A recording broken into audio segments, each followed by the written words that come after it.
Paramount has agreed to buy Warner Bros. Discovery for $110 billion. WBD's top executives are set to become some of the biggest winners of this deal. Now, when a company is acquired, its highest paid executives are sometimes let go. There are often contractual agreements in place called change of control clauses that guarantee significant pay if, in fact, they are ousted. This is called a golden parachute. Warner Bros. President and CEO David Zaslav's golden parachute could reach close to $900 million. Now, the cash severance is set around $35 million, and the stock package at around $515 million.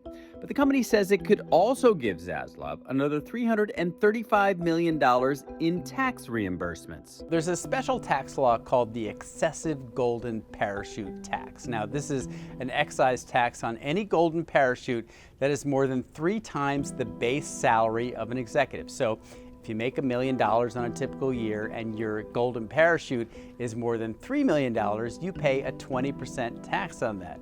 So when these laws were first passed in the 1980s, the goal was to prevent companies from overpaying executives when they were acquired because they were getting these huge parachutes. In fact, 2 things happened. One is that rather than restricting payments, companies said, well, 3 times the pay is the limit. So they went right up to that 3 times, in fact, often paying them more than they would have because of this law. The other impact is that rather than having the executives pay their personal tax bill, in this case the 20%, companies decided to start what they call grossing up the payments, and it's the companies paying the taxes on what the government considers excessive pay to the executive. So in some ways, the original law had the opposite effect. Compensation packages went up, the golden parachutes got bigger, and the taxes were paid by the companies, not the executives. What's unusual about this is the size.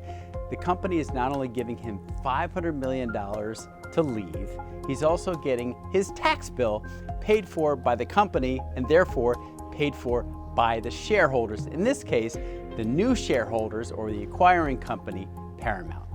The tax payment decreases over time and will be 0 if the deal closes in 2027.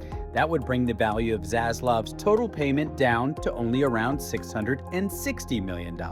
If David Zaslav can close this quickly, it'll add a golden safety net to his golden parachute.